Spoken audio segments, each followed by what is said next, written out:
Ragil Kuning. Kolosal hikayat kisah rakyat Indonesia yang sumebar berbagai sudut daerah.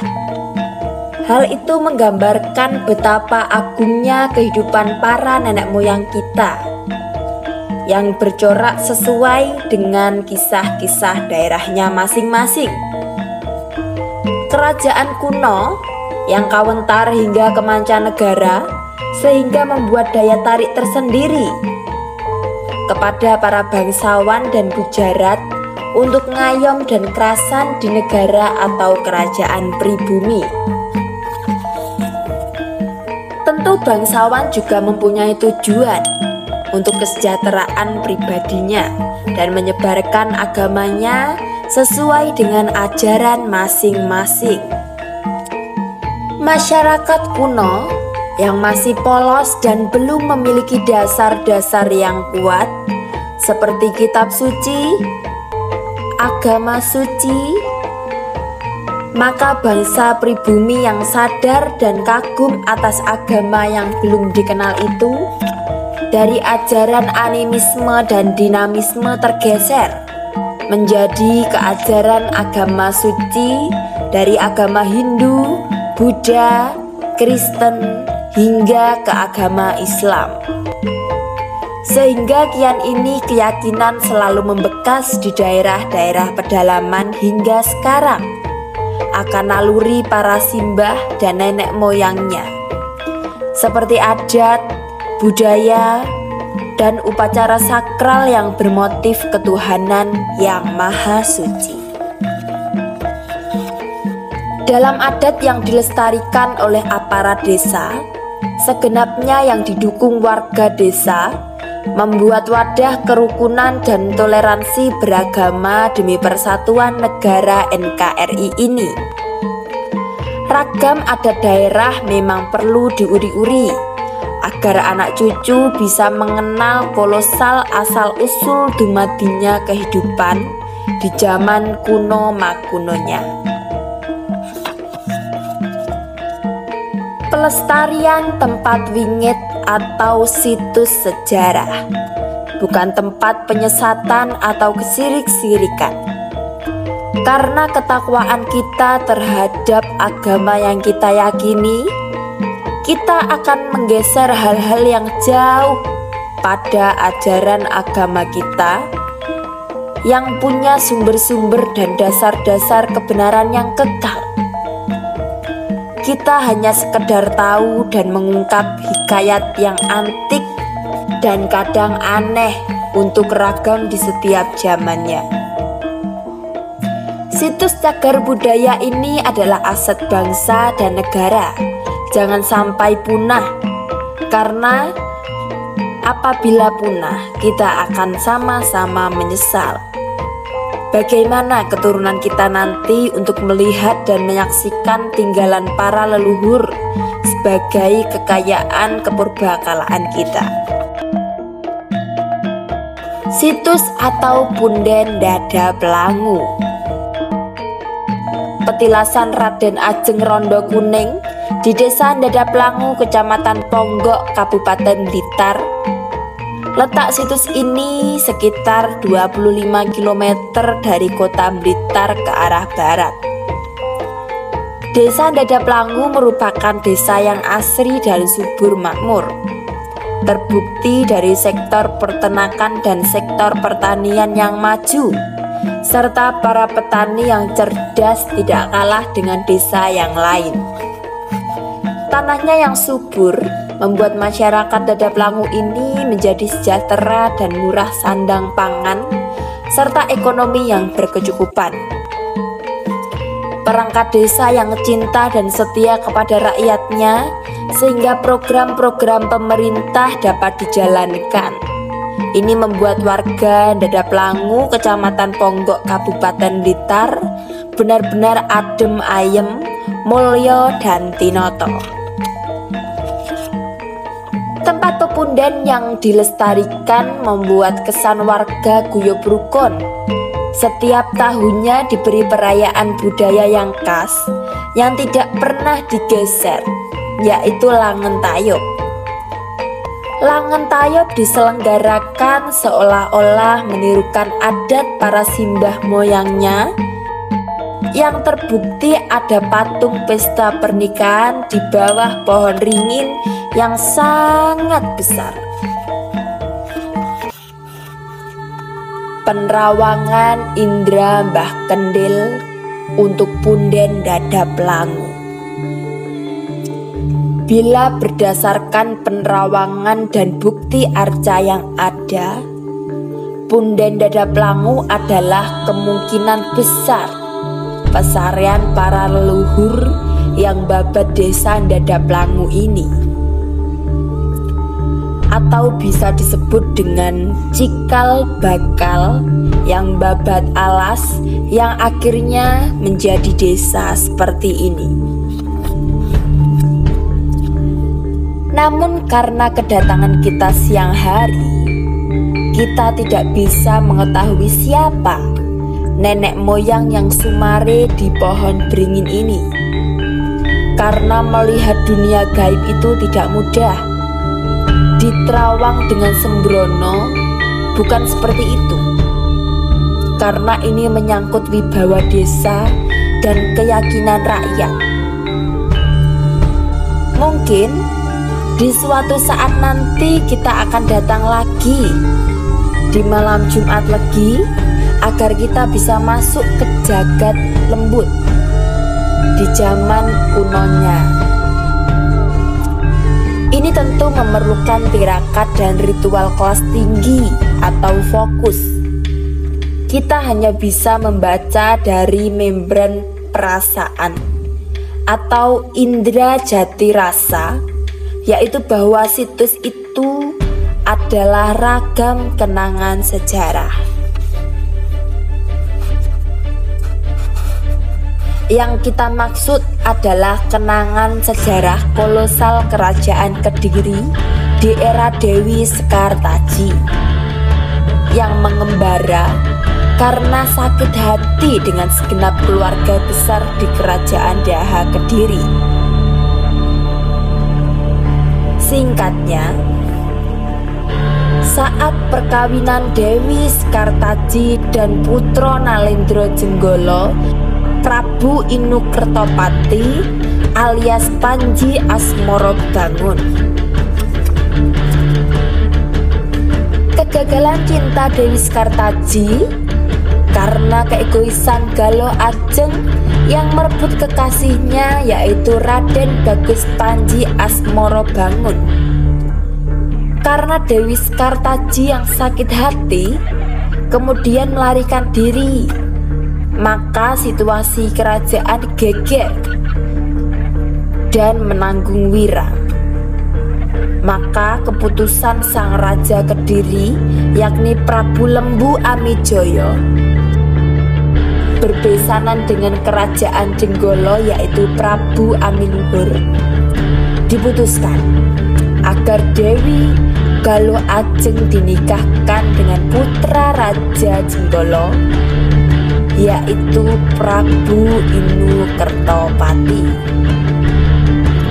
Karena Raja Jenggala tidak mau malu, acara perkawinan harus berlangsung di hari yang sudah ditentukan.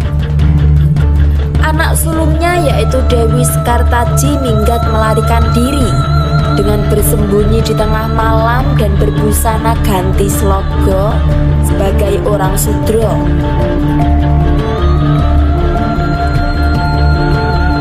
Dengan kisah itulah rentetan kisah-kisah Dewi Sekartaji mewarnai pedesaan-pedesaan yang memiliki kisah rakyat seperti Galuh Condro Kirono, Pleteh Kuning, Ragil Kuning, dan sebagainya.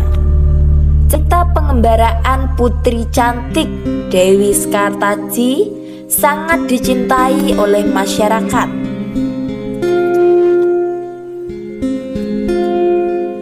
Dikala itu, Kawula sangat mengidolakan rajanya. Ini berkaitan dengan daerah Dadap Langu yang masih masuk wilayah kerajaan Kadiri, maka ada kemungkinan besar yaitu sang putri cantik mampir ke desa itu, membuat kisah samaran bersama samaran Raden Inu Kertopati yang menyamar sebagai Ande-Ande Lumut dan Dewi Sekartaji menyamar sebagai Klething Kuning. Desa Dadaplangu itu kemungkinan desa yang sangat tua karena masuk desa rentetan kisah Panji Asmoro Bangun dalam Alkisah Ande-Ande Lumut yang merupakan laki-laki samaran. Mbok Rondo Pendadapan adalah bentuk peradaban kisah kuno yang memiliki anak 4, kemudian ditambah dengan ngengernya Dewi Condro Kirono yang berpura-pura sebagai putri Compang Campik.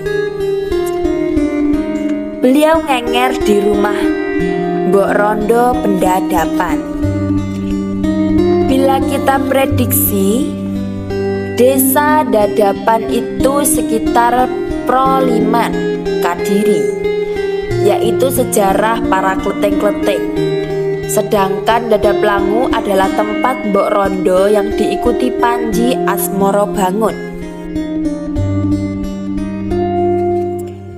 Kisah kedua rondo yang bertemu termasuk inti ceritanya, yaitu kedua pengembara bertemu di desa Dadaplangu di rumah Mbok Rondo. Setelah saling membongkar penyamaran, maka semua yang terlibat diajak ke Ndoho atau ke kerajaan Daha untuk menjalankan pernikahan dan perayaan ulang temu Pinanganten terakhir, yaitu dari Dewi Sekartaji yang menikah dengan Raden Inu Kertopati, yaitu Panji Asmoro Bangun. Kemungkinan kejadian itulah punden atau sesepuh yang babat desa dari pewarisnya membuat kenangan hingga dikeramatkan atau di makam pepunden desa atau di makam pepunden desa yang dimakamkan di area tersebut, yaitu dengan saksi dan bukti pohon-pohon besar, yakni pohon beringin atau lainnya. Sehingga penggambaran kisah kuno yang diberi tetenger oleh para nenek moyang dengan beberapa patung peragaan perkawinan Dewi Sekartaji dan Raden Inu Kertopati. Saking lamanya kejadian itu, sehingga para leluhur hingga kaum sekarang sulit untuk memberikan kepastian bukti sejarah yang konkret dan benar adanya.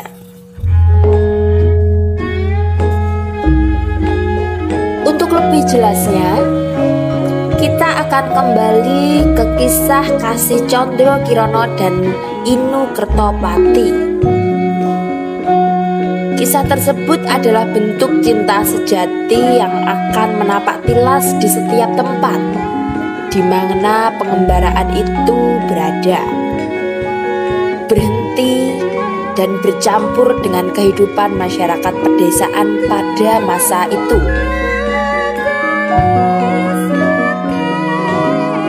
Kisah itu juga memiliki filosofi yang tinggi, bahwa orang sakti atau orang ampuh ataupun orang besar, artinya pejabat atau raja pun, tetap mempunyai kesulitan dan permasalahan. Sang Maha Pencipta tidak pandang bulu untuk menguji para hambanya, baik kaulo alit atau sang Narendra,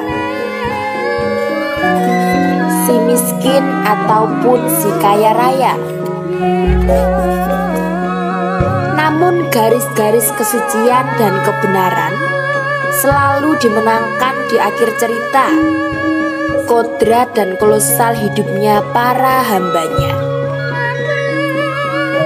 Becik ketitik olo ketara, sopo sing tekun bakal ketekan, Sapa sing cidra ing kono nandang sengsara.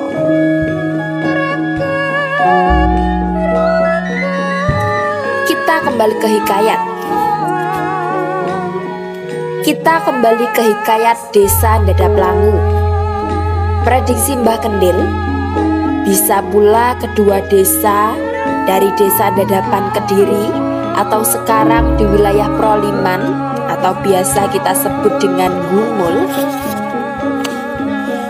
itu menjadi tanda cerita yang didongengkan oleh para leluhur,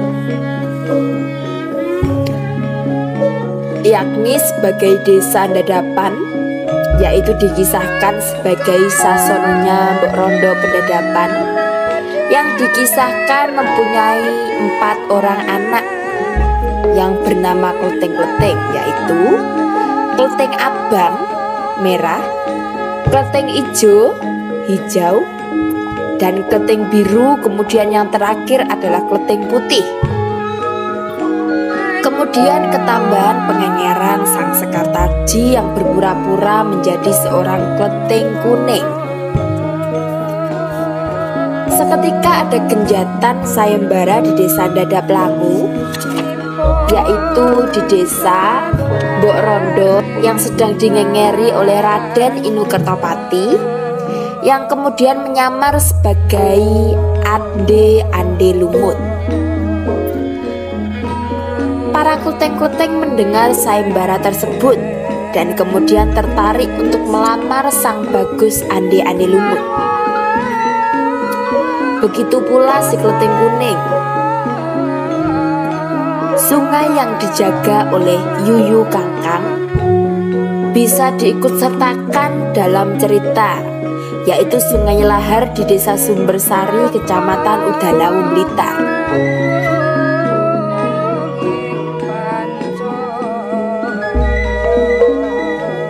Inti kisah itu, pada akhirnya semua kleting diajak pesta dalam pernikahan dan Kleting Kuning, atau Panji Asmoro Bangun dan Dewi Sekartaji. Berkaitan dengan alkisah tersebut, dimungkinkan para warga desa atau orang di sekitar Punden Dadaplangu membuat dongeng kisah kedua permata itu yang diceritakan hingga ke anak turunnya, yang kemudian para generasi dari nenek moyang kita, khususnya di Desa Dadaplangu, yaitu anak-anak keturunannya, memasang patung pentas di Ndoho Kediri, yaitu dalam pernikahan Condro Kirono atau Dewi Sekartaji dan Prabu Inu Kertopati.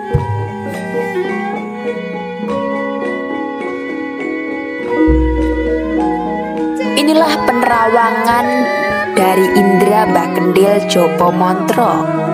Semoga bisa dimengerti, semoga bisa dipahami.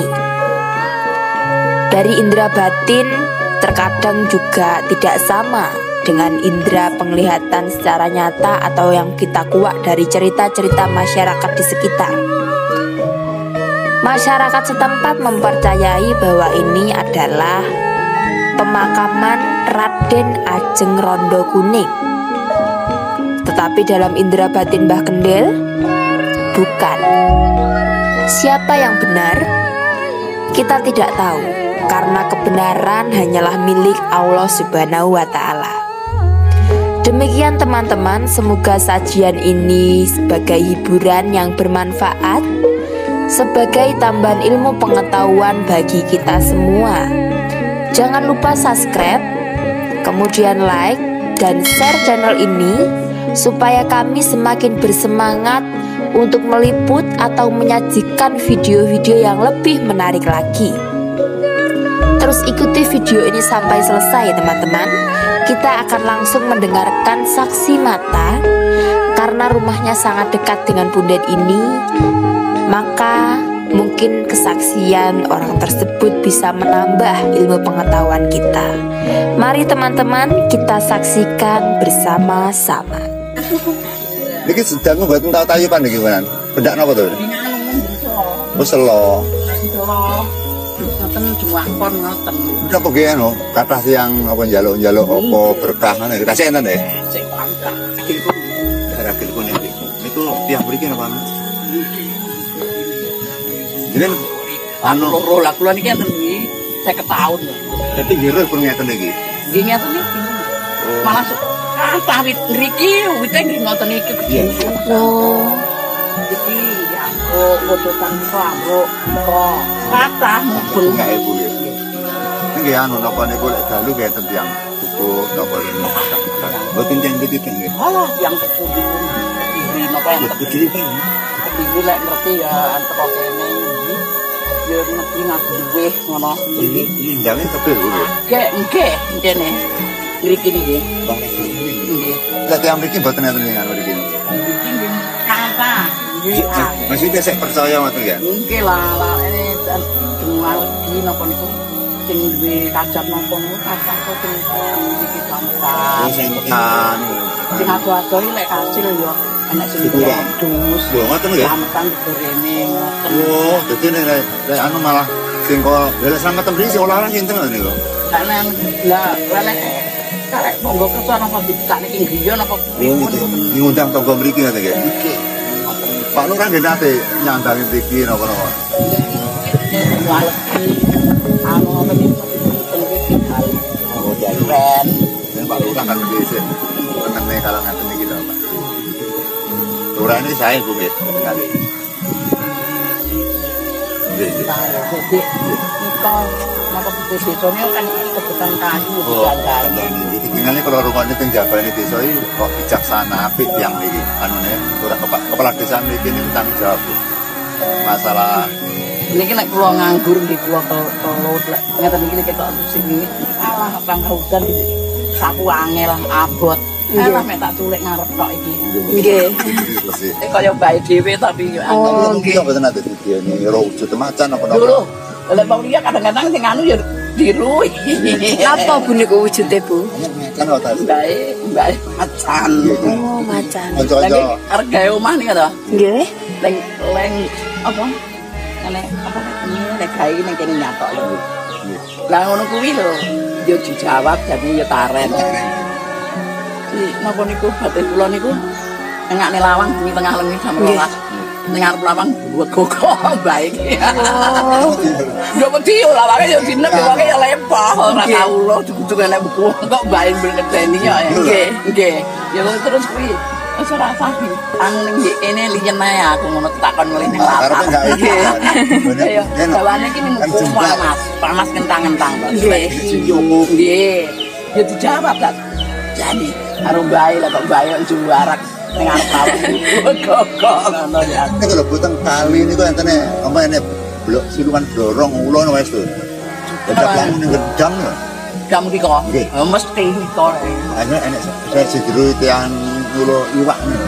Kok diri ulo budi ten mriku. nggih wong niku biyen kira-kira beneke lho biyen beneke iki pesugiane Mbah Lurah ngono biyen Wong mirenge anu tiange mati terus iki mati kan udah abri ra karo-karuan Nggih. kan dadi tegalan lha kuwi renek anake renek sing rumah priyo ngale Nggih. lha biyen beneke wis digawa wong beneke Balik malih terus mboten purun tirose ngoten. anu ini awan jam 11 jam 11 awan enten tiang niku badhe Jumatan ngoten lho. Kan asal rumput ya. Langsung luput niku adus nih. Dorone adus ngoten wayu ngoten ceritane ya. Nggih. Padahal awan niku. Nggih. Anu dorong. Lah biyen kitane nek Mbah Lurah Tapi mboten kaitannya kali budaya iki ya kula niku. Iki khusus perjanyangan. ning ngedam nang tetanggane ngedam Nggih. biyen beneke yo kok ngedam kono digawa wong blok kulon kuwi kok lho Nggih. blok Tulung Agung apa blok endi aku yo enggak paham nek kok balik neh yo biyen beneke nang kono beneke Oh, nggih. tapi kok balik neh yo enggak ngerti aku nek sing roh ning kono berarti balik Nggih. Perjanyangan rata-rata sae. Rata-rata ini kan cara ngayomi nggih rakyat. Sementing pokok sopan santun tata krama ngoten nggih mesti nggih ana masalah ngoten. Iki perlu diuri-uri makanya kan ini padha karo aset nek desa lho. Tayupan juga nggih anu lho, mirsani cedhek lho Bu. lan cecek nang ndelok yo akeh yo kok Iku nate ta mriki penikale tayupan. Lho aja. sampai komputer juga. Jo tegalane kono kuwi kabeh wong Jawa. Masakan iki tasik percaya, tasik carane njogo lah. Njogo dicoba. Wong di desane lha niki mboten damel tayo mboten wani bisa. Kok gegeran. Ora tenan. Mayup nggih. Namung ngladeke tiko. Pikir. Sing dikira sih kuwi. Oh ngoten. Dipun. Enggak boleh arek telu. Bang. Anu yo engko delok nae. Engko enek udan-udane opo. Udan napa udan banyu. Lek udan angin yo apa Oh, nggih. Kabeh ngobrol wong delok. Nggih. Engko langsung isuk wong. Ngelurah. Lalu anu nek enten iki dimasak iki golek iki. Mbak Andri. Yo ngomong rono kabeh sik ning kono ngomong sak kali telepon badeke. Akhirnya ditambah ngoten. Kowe nek telu ra roh. Ora penghargaan. Pinten Bu biasane ngoten? Yo kadang-kadang enek 6, 5. Nggih. Mungkin tak takoni, makane yo ndelok nang Mbah. Delok, lan delok ning ndi? Kadang-kadang yo nongkrong nang tuku kae. Enggak ero, dek wong ero kadang-kadang yo ning tuku kono delok lha. Niku lek maringi kabar niku lewat impen apa pripun? Kula to. Nggih. Nganu bapake kan loro. Oh, nggih. Nggih ngingok mindang bae. Oh, nggih. Dindani yo wong loro pisang karo Mbah Kakung. Nggih. Mbah Kakung jenenge apa aku enggak ngerti aku. Nggih. Dek Mbah Putri, Mbah Rakil. Oh, niku ingkang putri. Lah niku Mbah Kakung kali Mbah Putri nggih teng mriki niki. Lek sakjane iki omahe ki serut kan lho lek omong aku. Serut niku keren niku. Aku. Iki lho. Serut niku nggih kidul-dam niku ngidul. Oh, niku. Ning mriku tengah sawah enten biyen anak putih ngeten-ngeten iki to. Nggih. Nek kuburane dari bae barang timbal lanang. Oh, niku Wangon jumlah wangon gitu. Kok bae ku mah. Ngoten lho. bukan kelawan ketemu lamun Ini aku ning kono lho. Nyar aku bayar. pas itu Zaman sampean rene kena kon sapa yo Mbak Kakung. Nggih. Pengendang. Tapi loro tahun kok. Nggih. Terus anu ketika sepuh ngoten Bu Nambi. ora aku ra ketok. Bae Kakung karo. Oh, sing bae Kakung tak takoni yo Mbak. Oh, ngoten. Yo mek dulu rumah kami nenek orene. Kowe ora Pak enggak. Mek ngoteh dhewe ngomong bae. Oh, ngoten bae. Kesurupan. Kesurupan. Dadi tipan swara. Jadi lek misalkan pesen apa terus ngabarin apa lewat Mbah Kakung. Nggih. Nek saiki aku bisa ora enek wonge ya ora iso, ora ngerti apa kok. Nggih. Nggih. Ayo rada wong ngerti. Nggih. Rada utang berarti tenan apa. Niki lho dalan iki dipaping terus gitu kok. Terus dipaping itu sama sing mangene aku belum. Oh aku nak. Apa ora demen dalane apik bae. Musuh ya. Oh ya beli cuma barang api. Ujane kan biar ditekani kene to. Nggih. Tapi anak sing mengen. Yo ora ora demen dalan apik. Nggih. Terus kaya resi apik. Oh, Nggih, jadi saiki jenengan bludak oyote lek nek wong gowo apa-apa ya swara bidikane ya bludak kapok. Nggih. Sing salah sapa? Ajane aku yo oleh aku latarku malah resik. Nggih. Lah dhuwitku latarku yo mek dalan iki. Nggih.